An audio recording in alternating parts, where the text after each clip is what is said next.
Hello there. Today, Brandon Frowen, Chloe Davidson, Benjamin Thomas, and Blair McHarg are going to talk to you about H&M in fast fashion. Is it a continued success? Looking at this content page, you'll see clearly how we're going to structure this video. We're going to go from the introduction, talk to you about fast fashion and cheap and chic, then the apparel industry, then we'll look at H&M's organisational culture, the foundations of the strategic capability of H&M, gaining a competitive advantage, analysing strategic capabilities, how you can develop these strategic capabilities, and then finally, we'll give you a nice sum up of this video. Firstly, we're going to tell you who are H&M. H&M are places for all ages to buy their latest fashion apparel at extremely low prices. What dreams are made of, I know. However, it's not been so easy for the multinational retailer. It has made an incredible journey in just a short space of time. Over 60 years ago in 1947, Erling Persson founded H&M in Sweden, setting up just a single store. Now, in August 2013, there are 2,629 stores in 43 countries with over 94,000 employees. In September 2013, H&M set up its 3,000th store in China. Today, now in 2016, it has more than 3,900 stores worldwide. It is ranked the second largest global clothing retailer, just behind Spanish-based Inditex, or as we know it, Zara.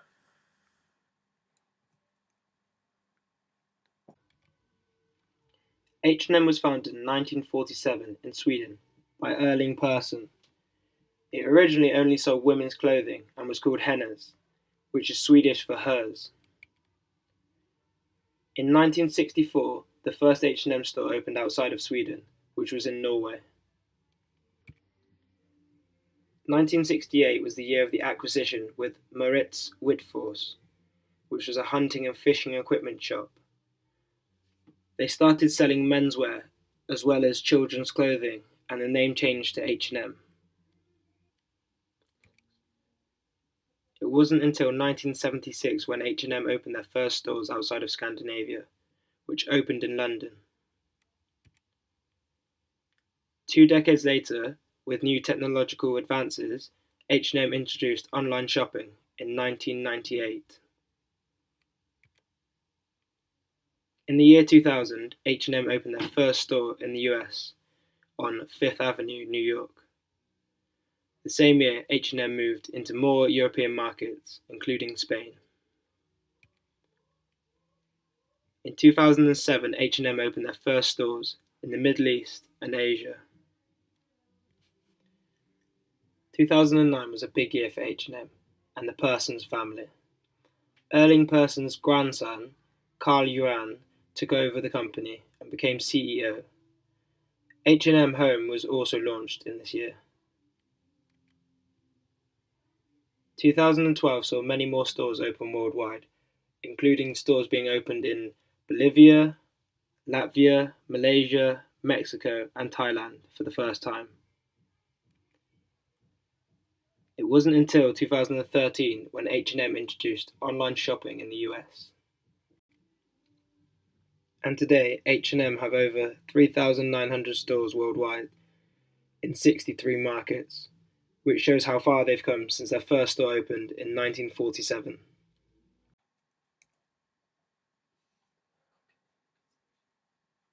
With the help of my two lovely models, Benji and Brandon, we're now going to explain to you what fast fashion and cheap and chic means. H&M are the pioneers of fast fashion. They quickly respond to new trends and fashion and make them available immediately. Look at that, quick as anything, the latest fashion trends. Explain to you what cheap and chic means. Cheap and chic, high fashion, low prices. Pair of jeans from Levi, recommended retail price of £65.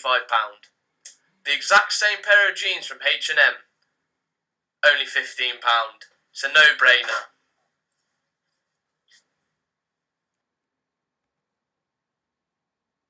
The global apparel market is worth over £3,000 trillion, as of 2016. The annual growth rate was 3.7% between the years 2007 and 2011, which is considerably slow and allowed competition to enter. The biggest players in the apparel industry are Sweden's H&M, America's Gap, Spain's Zara, and the recently new Japanese Uniqlo.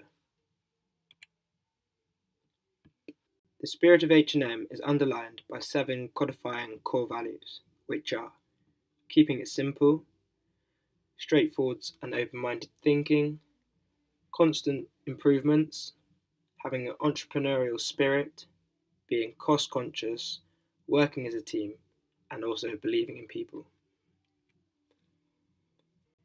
Employee involvement is very important at H&M, and the pillars of organisational culture are experimentation, trial and error learning, fast decision making, willingness to take the initiative, and also try new ideas. The corporate culture looks at simplicity, down-to-earth business, having an entrepreneurial spirit, as well as a team spirit, believing in individuals, and also trust in individuals. Swedish national values also play a role in the H&M structure. They share the characteristics of being humble, informal, having a non-hierarchical management style, and also having a flat and simple organisational structure, although the latter is hard to preserve due to H&M's tremendous growth.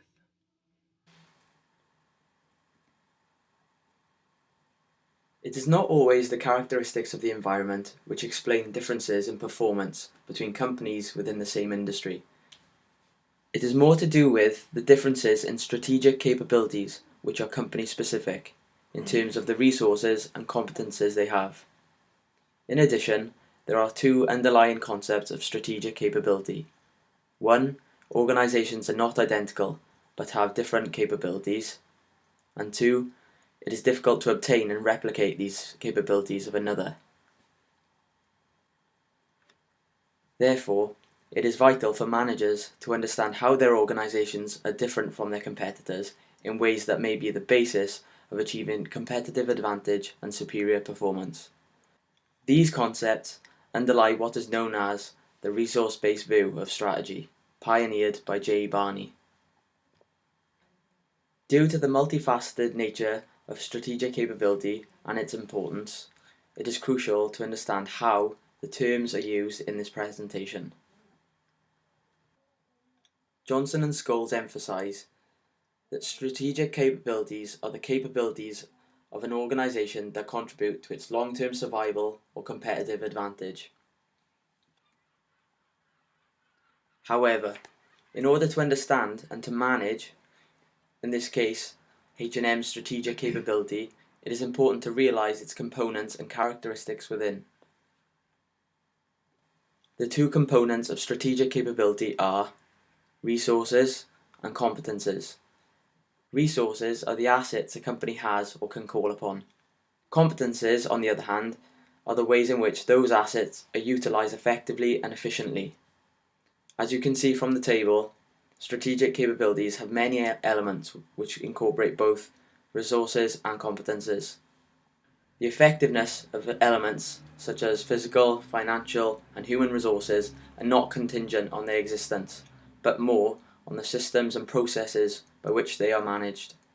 The relationships and cooperation between people, their adaptability, their innovatory capacity, the relationship with customers and suppliers, and lastly, the experience and learning about what works best and what does not work best. Before distinguishing between threshold and distinctive capabilities, it is important to briefly talk about what is known as dynamic capabilities. The notion of dynamic capabilities is that in order for companies to achieve long-term success, the strategic capabilities must not be stable. In this sense, it is the company's ability to continuously renew and recreate its strategic capabilities to meet the changing needs of the environment. Capabilities that once were the basis of competitive advantage may deteriorate over time as competitors may imitate them, becoming common practice in an industry or becoming redundant as its environment changes. Now we're going to link resources and competencies directly to HRM. We have grouped these resources and competencies into 6 key elements: physical, financial, human, cultural, reputational, and innovation. We've then further grouped them into either tangible or intangible. We're now going to select one key resource and one key competency and expand on them in how they help H&M. Key resource we feel is the person family itself. They're the backbone to H&M, and without them, the company would not function in the same way. Key competency we feel is social media. Social media plays a vital part in the marketing for H&M. With the growth of technology, organisations are using social media much more widely to brand and market their organisation.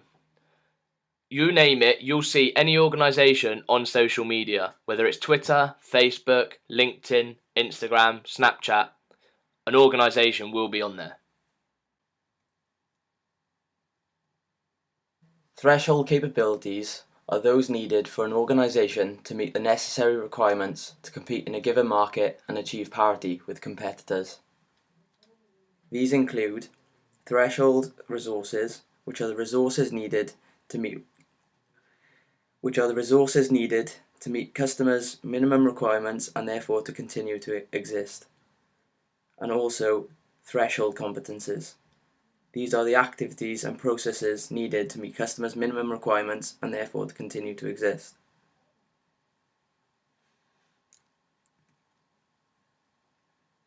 Distinctive capabilities are ways of doing things that are unique to that organisation and effectively utilised so as to be valuable to customers and difficult for competitors to obtain or imitate.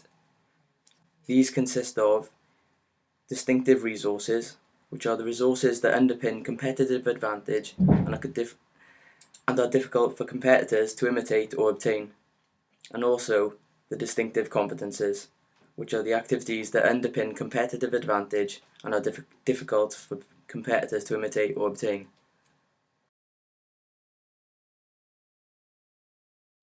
In relation to the previous table, we have now grouped resources and competencies into either threshold capabilities or capabilities for competitive advantage. From this, we can see that H&M have far greater capabilities for competitive advantage than they do threshold. The Pearson's family legacy and influence is key to H&M's culture.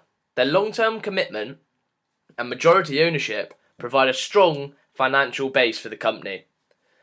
H&M's unique culture, their leadership and human resource strategies are also valuable strategic capabilities. The H&M spirit and values developed by the Pearson family are central in recruiting and training new employees around the world. Because of this, H&M are now successfully able to replicate its culture and business throughout their global stores, enabling the company to now grow at a steady rate. H&M's ability to deliver new collections within a month of initial design are a valuable asset for the company. In addition, H&M's ability to deliver new collections instantly after they've been designed is a great advantage for the company.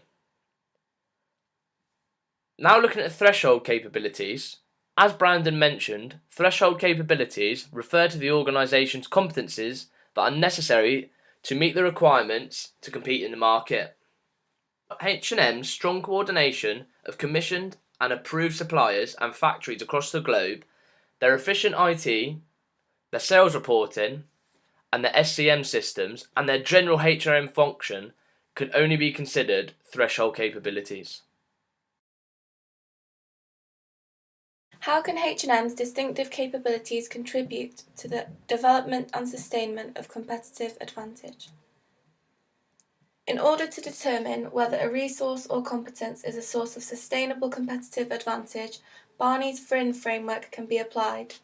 Whilst threshold capabilities are competences that allow the organisation to meet the necessary requirements to compete in their market, these alone are not enough to create competitive advantage. and this framework offers 4 key criteria which provide the basis for sustainable competitive advantage, which are value, rarity, inimitability, and non-substitutability. Strategic capabilities are of value when they provide potential competitive advantage in a market at a cost that allows an organisation to realise acceptable levels of return. This considers factors such as whether the capability can potentially address the opportunities and threats in the business environment, whether it is of value to customers, and whether the capability can deliver a product or service that competitors can't at a cost that still allows the organisation to make the returns expected of it. Rare capabilities are possessed only by one or very few organisations, and competitive advantage may be longer lasting here. 2 factors must be present in order to create competitive advantage. The capability must meet customer needs as well as be sustainable and difficult to copy. This leads on to the next criteria, inimitability, which will be capabilities that competitors find hard to imitate or obtain, and this must lead to levels of performance that are far superior to competitors, as well as integrate activities, skills, and knowledge inside and outside the organisation in distinct and mutually compatible ways in order to be a source of sustainable competitive advantage. There are a number of reasons why a strategic capability may be inimitable, such as complexity due to internal or external linkages, causal ambiguity where competitors struggle to underpin the source of an organisation's advantage, the culture and history of the organisation, which may be so deeply embedded that certain activities occur naturally, and lastly, change, which links back to dynamic capabilities and suggests that these type of capabilities are vital in order for organisations to innovate and become market leaders. The final criteria, non-substitutability, which identifies the fact that although competitors may find it difficult to imitate a capability, an organisation may still be at risk if competitors can substitute the organisation's resource or competence. This can take the form of product or service substitution or competence substitution. In terms of H&M strategic capabilities, there are a number of which that fit the 4 criteria set out in the VRIN framework and provide a source of sustainable competitive advantage for the company. These include their strong corporate culture, which has been strongly moulded and influenced by the person's family legacy and 3 generations of competent leaders. The family's long-term commitment and majority ownership also provides a strong financial foundation. They also have a highly motivated workforce with emphasis on recruiting individuals for their personal qualities, which are in line with the H&M spirit, rather than based on qualifications. Their strong branding, market position, and ability to rapidly expand through store replication and deliver new collections within a month of design are all capabilities which provide sustainable competitive advantage. There are also a number of capabilities which H&M possess that provide them with temporary competitive advantage, including collaborations with designers to produce new collections, their fast fashion and cheap and chic business model, as well as encouraging experimentation, trial and error learning, and independent decision making. The next video clip shows one of the ways in which H&M has used one of its distinctive capabilities in order to create sustainable competitive advantage. But over time they get old, or we simply want to change. So we part ways. Often people just throw their old clothes in the trash. This fills up our landfills and harms our planet. So we at H&M started to think about a smart solution. We produce clothes, so we also feel responsible to help recycle them. That's why, with your help, we literally turn your old clothes into new garments. Look for the green box at H&M shops near you. Drop off your old garments of any brand or condition, and we will give them new life. Last year, we collected 3,000 tons of garments. As of today, we are getting close to collecting 5,500 tons total. That makes 25 million new t-shirts. H&M also takes your unwanted clothes and transforms them into recycled fibres. We have launched a collection with 20% of these fibres, but aim to have garments made from 100% recycled textile fibres in the future. But we can't do this alone. So please join us in helping protect our environment, creating a new age in fashion and closing the loop.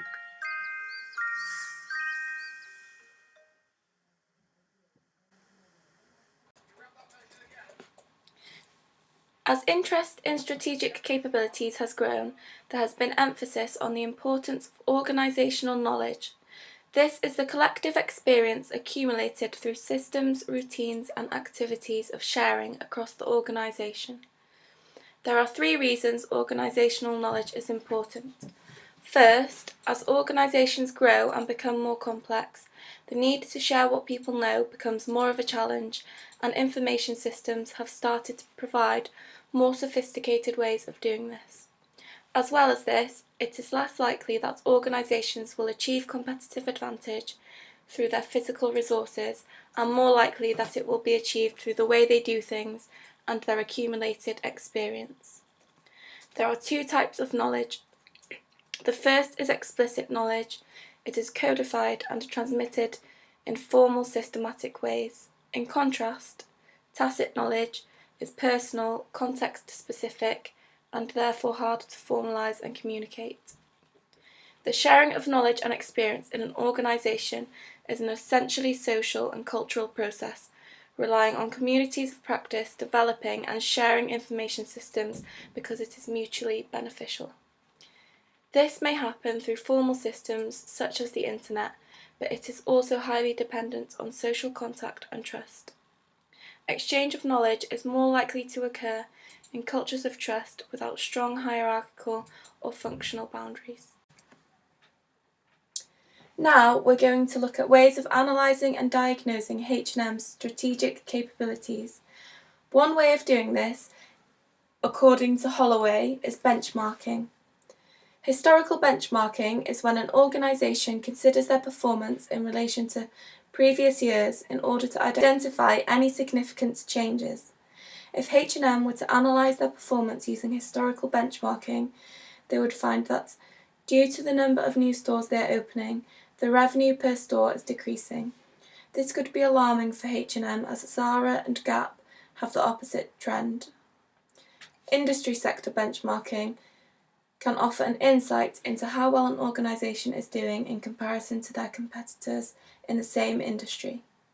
Best-in-class benchmarking compares an organisation's performance against best-in-class performance, and this approach seeks to overcome the limitations of other approaches. This is the value chain analysis model, founded by Michael Porter in 1998. It's a competitive strategy concept, and the value chain describes the categories of activities within and around an organisation which together create the product. Primary activities are directly concerned with the creation or delivery of the product and can be seen at the bottom of the screen vertically. Supporting activities help to improve the effectiveness and efficiency of the primary activities and can be seen at the top of the screen horizontally. The first primary activity we have is inbound logistics, which are activities concerned with receiving, storing, and distributing inputs into the product. These can include materials, stock control, and transportation.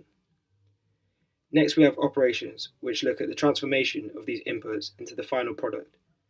H&M outsourced their production, so this would be the outsourcing company's responsibility, although H&M will still keep an overview on this. Outbound logistics is next, which is the collection, storing, and distribution of the product to customers. H&M distribute their products to customers through over 3,900 stores worldwide, as well as online.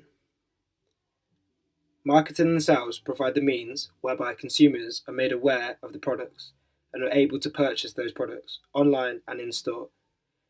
H&M have been increasing their online presence since 1999 and now have m-commerce available to customers.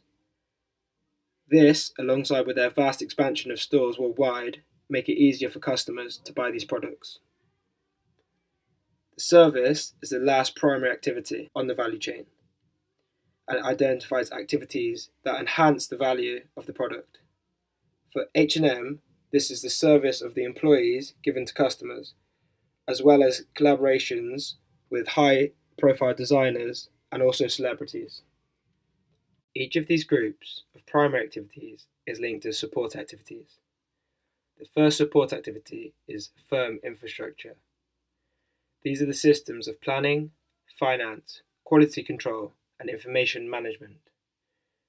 These are important for the organisation's performance in its primary activities. H&M spend a lot of their profits on getting this part of the business right, as is arguably the most important element to get right. Human resource management is a particularly important area, which transcends all primary activities. It is concerned with those activities involved in recruiting, managing, training, developing, and rewarding people within the organisation. Managers concerned with buying and sourcing materials are often H&M's best paid employees. Technology is the third support activity and can be concerned with the product itself through research and development and product design, or through the processes through process development. This area is fundamental to the innovation capability of the organisation. H&M have used technological development well over the past 2 decades, with e-commerce and n-commerce increasing the brand's presence. Procurement refers to the processes from acquiring the various resource inputs in the primary activities, and such, it occurs in many parts of the organisation. Now we are going to conduct a SWOT analysis of H&M. We're going to summarise the key issues from the business environment and the strategic capability of H&M that are most likely to impact on its strategic development. Strengths. H&M has a number of strengths, but we feel the most important ones are its continued strong expansion, enabling H&M to diversify its business risk and focus on sustainability initiatives, strengthening the group's brand image. Weaknesses. We feel H&M doesn't have that many weaknesses, but we feel its main one is excessive dependence on the third-party vendors for supply of merchandise. Opportunities. A company like H&M has vast opportunities due to its size and financial backing. We feel that H&M has a growing preference to shop online, expanding presence in key growth markets of Asia, such as China and India. Also, there is a great opportunity in the growth of global apparel, accessories and luxury goods market.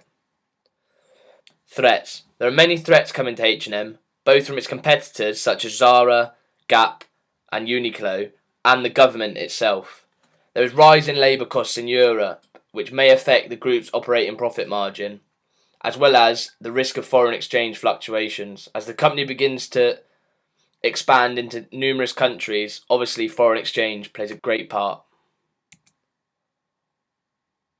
Now we're going to talk about the key issues in managing the development of strategic capabilities.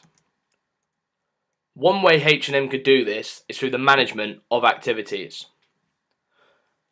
A key strategic capability in the management of activities is adding or changing capabilities. So could any capabilities be added, extended or changed that would help benefit the company? We feel that one area H&M could improve on is their online shopping service. Their delivery time is known to be slow, which is why numerous people choose to do their shopping online elsewhere. Sometimes the delivery time is even known to be over a week. In addition, ceasing activities looks at current activities which are either not central to the business or could be reduced in cost another way. Obviously, a key part here is reducing the cost. H&M have already done this in their cheap and cheap strategy. However, they could go even further with this and reduce their costs even more to a certain extent, like Primark. But they would have to sacrifice the quality of their clothing to do this.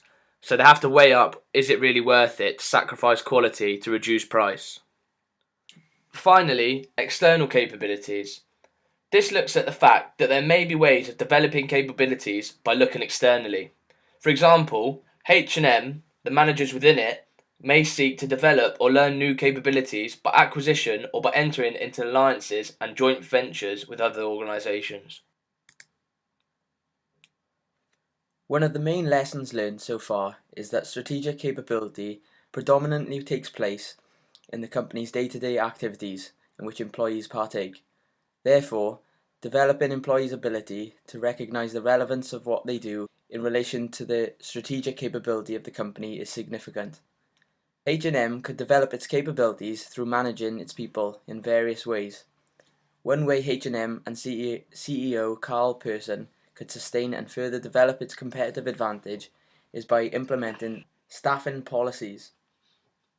For example, H&M's competitive advantage of close relationships with suppliers and manufacturers could be sustained by ensuring that senior field managers with an aptitude for this should be promoted and sent to different parts of the world that needs to be developed in this way. Another way in which H&M could sustain its competitive advantages is through the organisational learning process. It is crucial for H&M to continue to strengthen its dynamic capabilities, constantly refining its bases of competitive advantage in order to survive the fast-changing conditions of the apparel and fashion industry. Lastly, H&M could further develop its temporary advantage to encourage experimentation, individual decision-making and initiative by developing people's awareness. Delegation of authority and increased employee involvement provides a competitive advantage and is part of H&M's core value, which has been discussed earlier by Benji. However, in order to further develop this distinctive capability, H&M should strengthen its way of supporting people to see how their work relates to the wider strategic level. This would ultimately enhance motivated workers and a positive contribution towards helping H&M sustain its competitive advantage and long-term success. To conclude, H&M's strategic capabilities have allowed them to sustain a competitive advantage over their competitors. Even though there are areas for improvement, H&M continue to develop and strengthen these areas, which is why they're such a dominant player in the global apparel market, and will continue to be a dominant player for the foreseeable future.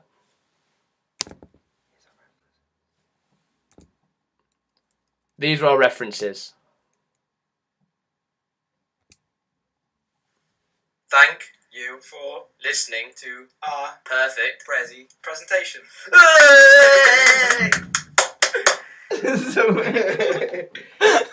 Yes, we're done.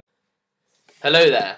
Today, Brandon Frowen, Chloe Davidson, Benjamin Thomas and Blair McHarg are going to talk to you about H&M in fast fashion. Is it a continued success? Looking at this content page, you'll see clearly how we're going to structure this video. We're going to go from the introduction, talk to you about fast fashion and cheap and chic, then the apparel industry, then we'll look at H&M's organisational culture, the foundations of the strategic capability of H&M, gaining a competitive advantage, analysing strategic capabilities, how you can develop these strategic capabilities, and then finally, we'll give you a nice sum up of this video. Firstly, we're going to tell you who are H&M. H&M are places for all ages to buy their latest fashion apparel at extremely low prices. What dreams are made of, I know. However, it's not been so easy for the multinational. In 1964, the first H&M store opened outside of Sweden, which was in Norway. 1968 was the year of the acquisition with Maurits Whitfors, which was a hunting and fishing equipment shop. They started selling menswear as well as children's clothing, and the name changed to H&M. It wasn't until 1976 when H&M opened their first stores outside of Scandinavia, which opened in London. 2 decades later, with new technological advances, H&M introduced online shopping in 1998. In the year 2000, H&M opened their first store in the US on 5th Avenue, New York. The same year, H&M moved into more European markets, including Spain. In 2007, H&M opened their first stores in the Middle East and Asia. 2009 was a big year for H&M and the Persons family. Erling Persson's grandson, Karl Johan, took over the company and became CEO. H&M Home was also launched in this year. 2012 saw many more stores open worldwide, including stores being opened in Bolivia, Latvia, Malaysia, Mexico, and Thailand for the first time. It wasn't until 2013 when H&M introduced online shopping in the US. And today, H&M have over 3,900 stores worldwide in 63 markets, which shows how far they've come since their first store opened in 1947.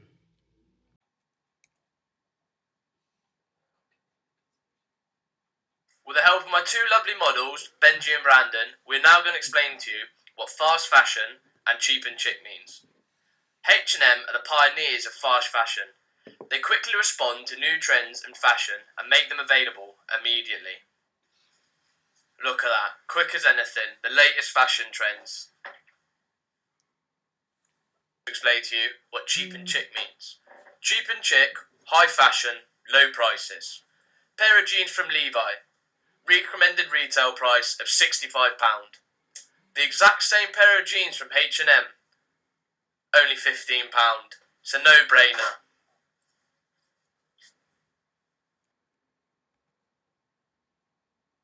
The global apparel market is worth over £3,000 trillion as of 2016. The annual growth rate was 3.7% between the years 2007 and 2011, which is considerably slow and allowed competition to enter.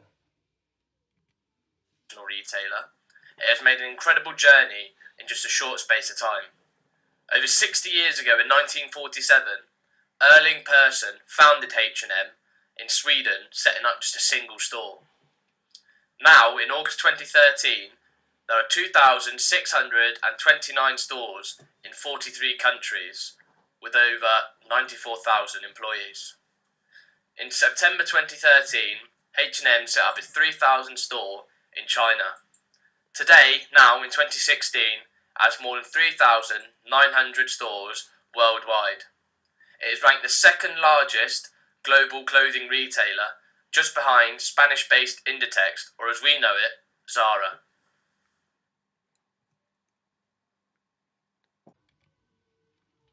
H&M was founded in 1947 in Sweden by Erling Persson. It originally only sold women's clothing and was called Hennes, which is Swedish for hers.